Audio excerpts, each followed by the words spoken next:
পুরোদমে Iran Israel ফিলিস্তিন যুদ্ধ চলছে। জানিয়ে দেব আমাদের হাতে থাকা সর্বশেষ গুরুত্বপূর্ণ আপডেট আন্তর্জাতিক সংবাদ। ফের জার্মানি ইউরোপকে নিশানা করেছে আইএস।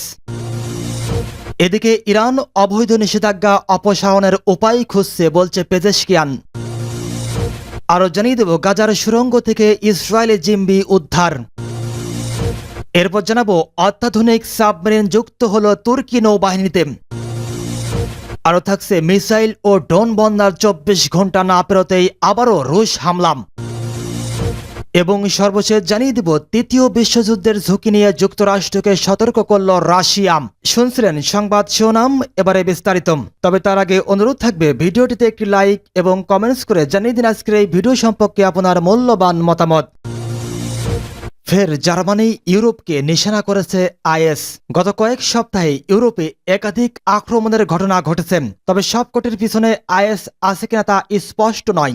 জার্মানিতে যেদিন আক্রমণ হয়েছে সেদিনই দক্ষিণ ফ্রান্সে একটি সিনাগগের বাইরে 2টি গাড়িতে বিস্ফোরণ হয়। আইএসের সক্রিয়তার সর্বশেষ উদাহরণ হল জার্মানির সোলিঙ্গেনে ছুরি নিয়ে আক্রমণের ঘটনা। আইএস তার দায় স্বীকার করেছেন। আইএসের মুখপাত্র আমাকে জানিয়েছে ফিলিস্তিন ও অন্যত্র মুসলিমদের উপর যে আক্রমণ হচ্ছে তা প্রতিশোধ নিতে একদল খ্রিস্টানকে টার্গেট করা হয়েছে। ভায়োলেন্স প্রিভেনশন নেটওয়ার্কের ভিপিএন থমাস মুকা বলেছেন, চরমপন্থীরা মধ্যপ্রাচ্যের এই সংঘাতকে ব্যবহার করে তাদের কার্যকলাপ বাড়াতে চাইছে। 2023 সালের 7 অক্টোবর হামাস ইসরায়েলে ঢুকে আক্রমণ চালিয়ে প্রচুর ইসরায়েলিকে হত্যা করে। তারপর ইসরায়েল গাজায় প্রত্যাঘাত করে এবং প্রচুর মানুষ মারা যান। মুকা বলছেন, এরপর পশ্চিম ইউরোপে 2022 সালে এর তুলনায় আক্রমণ ও আক্রমণের চেষ্টা 4 গুণ বেড়েছে। অস্ট্রেলিয়ার কর্তৃপক্ষ অগাস্টের গোড়াতে 2 জন সন্দেহভাজন আইএস কর্মীকে গ্রেপ্তার করেছেন। তারা মার্কিন গায়ক টেলর সুইফটের কনসার্টে হামলার পরিকল্পনা করেছিল। তার প্রধান চক্রান্তকারী একজন 19 বছর বয়সী অস্ট্রিয়ান, যার পরিবার নর্থ ম্যাসিডোনিয়া থেকে এসেছিল। গ্রেপ্তার করার সময় সে নিজেকেও সেই সঙ্গে প্রচুর মানুষকে মারতে চেয়েছিল বলে অস্ট্রিয়ার পুলিশ জানিয়েছে। ওই কনসার্ট বাতিল করা হয়। মে মাসের শেষের দিকে জার্মানিতে বসবাসকারী এক আফগান একজন পুলিশ অফিসার সহ 5 জনকে আক্রমণ করেন। পুলিশ অফিসার গুরুতর আহত হন। প্যাক্স ইউরোপের চেয়ারম্যানকে লক্ষ্য করে এই আক্রমণ চালানো হয়েছিল। এই সংগঠন ইসলামের সমালোচক। আইএসের সঙ্গে এই আক্রমণের সরাসরি যোগাযোগ পাওয়া যায়নি, তবে তদন্তকারীরা জানায় এই আক্রমণ ধর্মীয় কারণে করা হয়েছিল। প্রেসিডেন্ট পেজেশকিয়ানের মন্তব্য, ইরান অবৈধ নিষেধাজ্ঞা অপসারণের উপায় খুঁজছে।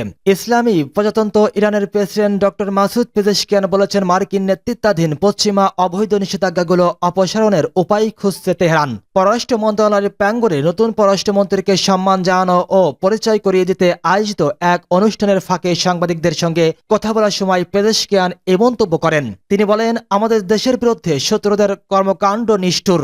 আমরা আমাদের প্রতিশ্রুতি মেনে চলেছি এবং অবশ্যই তাদেরকেও প্রতিশ্রুতিতে অটল থাকতে হবে। পেজেশকিয়ান বলেন, প্রতিবেশীদের সঙ্গে সম্পর্ক জোরদার ও উন্নয়ন তার সরকারের অন্যতম অগ্রাধিকার। তিনি জোর দিয়ে বলেন, প্রতিবেশীদের সাথে সংযোগ ও সম্পর্ক উন্নয়ন নিষেধাজ্ঞাগুলোকে অকার্যকর করতে সাহায্য করেন। পেজেশকিয়ান বলেন, সর্বোচ্চ নেতার নীতির উপর ভিত্তি করে তার সরকারের অগ্রাধিকারগুলো ঠিক করা হয়েছে, যার মূলে রয়েছে পারস্পরিক সম্মান, প্রজ্ঞা এবং ইরানের জাতীয় স্বার্থ।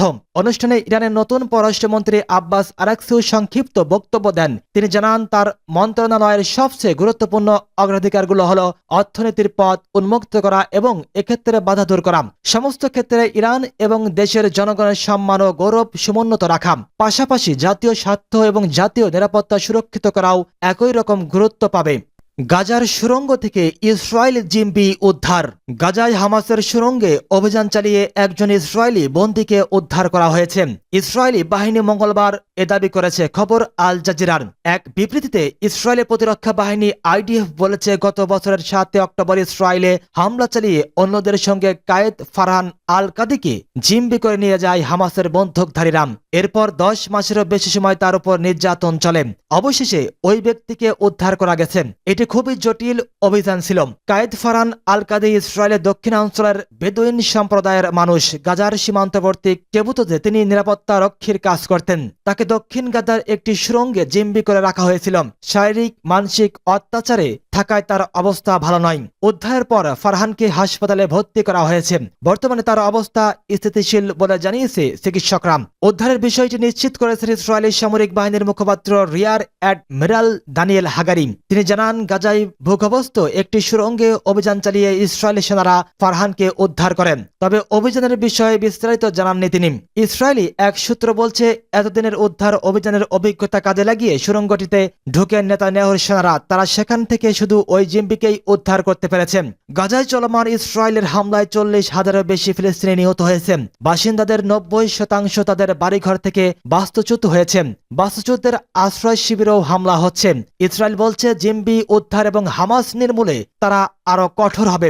এ বিষয়ে ইসরায়েলের প্রতিরক্ষা মন্ত্রী ইয়োভ গ্যালান্ট এক্স-রে এক বিবৃতিতে বলেছেন, আমরা জিম্বিদের তাদের বাড়িতে ফিরিয়ে আনার প্রতিটি সুযোগ কাজে লাগাতে প্রতিশ্রুতিবদ্ধ। অত্যাধুনিক সাবমেরিন যুক্ত করল তুর্কি নৌবাহিনীতে। একসময় ইউরোপ ও ভূমধ্যসাগরে তুর্কি বাহিনীর দাপটে চোখ তুলে চাইতে ভয় পেত অন্যান্য শক্তিগুলো। গেল এক দশকে নিজেদের সেই সামরিক গৌরব আবারও ফিরে পেতে মরিয়া হয়ে উঠেছে আঙ্কারা। সেই লক্ষ্যে নেওয়া হচ্ছে একের পর এক উচ্চবিলাসী পরিকল্পনা। তারা জল, স্থল ও আকাশে নিজের শ্রেষ্ঠত্ব দেখাতে মরিয়া। এ লক্ষ্যেই তুর্কি নৌবাহিনীতে যুক্ত হয়েছে শক্তিশালী এক সাবমেরিন। তুর্কি গণমাধ্যমের খবরে বলা হয়, দেশটির নৌবাহিনীতে স্থানীয়ভাবে প্রস্তুতকৃত রেইস ক্লাস সাবমেরিনের প্রথমটি কমিশন করা হয়। দক্ষিণ পশ্চিমাঞ্চলীয় প্রদেশ মুগলা সাবমেরিনের কমিশনিং অনুষ্ঠান আয়োজিত হয়। পরিকল্পনা অনুসারে এই শ্রেণীর 6টি সাবমেরিন তুর্কি নৌবাহিনীতে যুক্ত করা হয়। এই সময় দেশীয় সাবমেরিনের মাধ্যমে দেশটির নৌ সক্ষমতা আরও বাড়ানোর ঘোষণা দিয়েছেন তুর্কি প্রেসিডেন্ট রিসেপ তাইয়েপ এরদোয়ান। তিনি জানান, পেরি রেইস সাবমেরিন দীর্ঘ সময় ধরে পানির নিচে থেকে তার অভিযান পরিচালনা করতে সক্ষম। এ সময় তুরস্কের তৈরি এসব সাবমেরিন বিশ্বের অন্যান্য বাহিনীর হাতে থাকা একই ধরনের সাবমেরিনের তুলনায় অনেক বেশি উন্নত বলেও দাবি করেন এরদোয়ান। তুরস্কের সদ্য কমিশন পাওয়া Reis class submarine Piri Reis সর্বপ্রথম 2019 সালে উন্মুক্ত করা হয়। এটি 224.25 ফুট লম্বা। এতে 40 জন পর্যন্ত বহন করা যায়। পেরি রেইসের কমিশনিং অনুষ্ঠানে ঘোষণা দেওয়া হয়, তুর্কি নৌবাহিনীতে 2025 সালে রেইস ক্লাসের সাবমেরিন হিজির রেইস, 2026 সালে মুরাদ রেইস কমিশন করা হবে। এরদোয়ান জানান, 2029 সালের মধ্যে রেইস ক্লাসের 6টি সাবমেরিন তুর্কি নৌবাহিনীতে কমিশন করা হবে। বলা হচ্ছে, তুরস্কের নিজস্ব নকশায় তৈরি এই সাবমেরিনটি পরিচালিত হবে সম্পূর্ণ তুর্কি অস্ত্র দ্বারা। এতে ব্যবহার করা হবে তুরস্কের তৈরি টর্পেডো এবং অন্যান্য যন্ত্রাংশ। তুর্কি প্রেসিডেন্ট জানান, তুর্কি নৌবাহিনীর কমান্ডারকে আরও শক্তিশালী করতে তার দেশ নতুন attack boat, mine hunting ship, স্টিক ক্লাস ফ্রিগেট, ওপেন সি টহল জাহাজ এবং নতুন ধরনের ল্যান্ডিং ক্রাফট তৈরির কাজ করে যাচ্ছে। মিসাইল ও ড্রোন বন্যার 24 ঘন্টা না পেরোতেই আবারও রুশ হামলা। ইউক্রেন জুড়ে রাশিয়ার মিসাইল ও ড্রোন বন্যার 24 ঘন্টা না পেরোতেই দেশটিতে আবারও হামলা চালিয়েছে রুশ বাহিনী। নতুন করে হামলা চালাতে আগের মতো ড্রোন ও মিসাইল ব্যবহার করেছে মস্কো।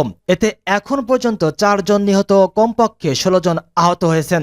রুশ কর্মকর্তাদের বরাতে কাতার ভিত্তিক সংবাদ মাধ্যম আল জাজিরা জানিয়েছে, মঙ্গলবার মধ্য ইউক্রেনের শহর ক্রিভি রিহোর একটি হোটেল মিসাইল হামলায় 2 জন এবং পূর্বে জাপোরিজিয়া শহরের ড্রোন হামলায় আরও 2 জন নিহত হয়েছেন। এসব হামলায় কমপক্ষে 16 জন আহত হয়েছেন। তাদের উদ্ধার করে স্থানীয় হাসপাতালে নেওয়া হয়েছে। তবে মঙ্গলবার হামলার বিষয়ে এখনও বিস্তারিত কিছু জানায়নি কিয়েভ। ইউক্রেনের প্রেসিডেন্ট ভ্লাদিমির জেলেনস্কি এক এক্স বার্তায় বলেছেন, আমরা নিঃসন্দেহে এটি এবং অন্যান্য সমস্ত আক্রমণের জন্য রাশিয়াকে জবাব দেব। মানবতার বিরুদ্ধে অপরাধের ক্ষেত্রে কোনো ছাড় হবে না। তিনি আরো বলেন, সোমবার রাতে ইউক্রেনের যেসব অঞ্চলে হামলা হয়েছে সেসব অঞ্চলে উদ্ধার অভিযান চলছে। দুর্ভাগ্যবশত আমাদের বিমান প্রতিরক্ষার কার্যকর কাজ সত্ত্বেও 4 জন নিহত এবং 16 জন আহত হয়েছেন। নিহতদের পরিবার ও প্রিয়জনদের প্রতি আমার সমবেদনা। এর আগে সোমবার ইউক্রেনের বিভিন্ন গ্রাম ও শহরে শতাধিক মিসাইল এবং প্রায় 120 পণবাহী ড্রোন নিক্ষেপ করে রুশ বাহিনী। ইউক্রেনের বিমান বাহিনীর কমান্ডার মাইকোলা অলেসুক জানিয়েছিলেন, সোমবার 127টি মিসাইল এবং 109টি ড্রোন দিয়ে ইউক্রেনে হামলা চালায় রাশিয়া। তবে ইউক্রেন 102টি ক্ষেপণাস্ত্র এবং 99টি ড্রোন গুলি করে ধ্বংস করতে সক্ষম হয়েছে বলে তিনি সামাজিক মাধ্যমে জানিয়েছেন। গতকালের হামলাকে ইউক্রেনের বুকে সবচেয়ে বড় বিমান হামলা বলে অভিহিত করেছেন তিনি। মার্কিন যুক্তরাষ্ট্র ও ইউরোপের একাধিক দেশ রুশ হামলার নিন্দা জানিয়েছে। তৃতীয় বিশ্বযুদ্ধের ঝুঁকি নিয়ে যুক্তরাষ্ট্রকে সতর্ক করল রাশিয়া। তৃতীয় বিশ্বযুদ্ধের ঝুঁকি নিয়ে যুক্তরাষ্ট্রকে সতর্ক করেছে রাশিয়া। যুক্তরাষ্ট্রকে সতর্ক করে আরও জানানো হয়েছে তৃতীয় বিশ্বযুদ্ধ কেবল ইউরোপের মধ্যেই সীমাবদ্ধ থাকবে না। মূলত রাশিয়ার অভ্যন্তরে পশ্চিমা ক্ষেপণাস্ত্র দিয়ে ইউক্রেনকে হামলার অনুমোদন দেওয়ার এমন হুঁশিয়ারি দিয়েছে মস্কো। সীমান্ত দিয়ে রাশিয়ার কুরস্ক অঞ্চলে প্রবেশের পর হামলা শুরু করে ইউক্রেনীয় বাহিনী। তারা এখন রাশিয়ার 100টি বসতি ও 1294 বর্গ কিলোমিটার এলাকা বর্গ মাইল দখল করে নেওয়ার দাবি করেছে। দ্বিতীয় বিশ্বযুদ্ধের পর রাশিয়ার মাটিতে এটি সবচেয়ে বড় হামলা। রাশিয়ার দাবি পশ্চিমাদের সমর্থনেই ইউক্রেন এই যুদ্ধের তীব্রতা বাড়াচ্ছে। দেশটির পররাষ্ট্রমন্ত্রী সের্গেই ল্যাভরভ বলেছেন, পশ্চিমারা ইউক্রেন যুদ্ধের তীব্রতাকে আরও বাড়াতে চাই। আমরা আরও একবার নিশ্চিত করে বলে দিচ্ছি, আগুন নিয়ে খেলা চলছে, তা খুবই বিপজ্জনক। 2022 সালে যুদ্ধ শুরু হওয়ার পর বেশ কয়েকবার পারমাণবিক অস্ত্র ব্যবহারের হুমকি দিয়েছে রুশ প্রেসিডেন্ট ভ্লাদিমির পুতিন। তবে রাশিয়া যুক্তরাষ্ট্র ন্যাটোর সঙ্গে সংঘাত চায় না বলেও মন্তব্য করেছেন তিনি।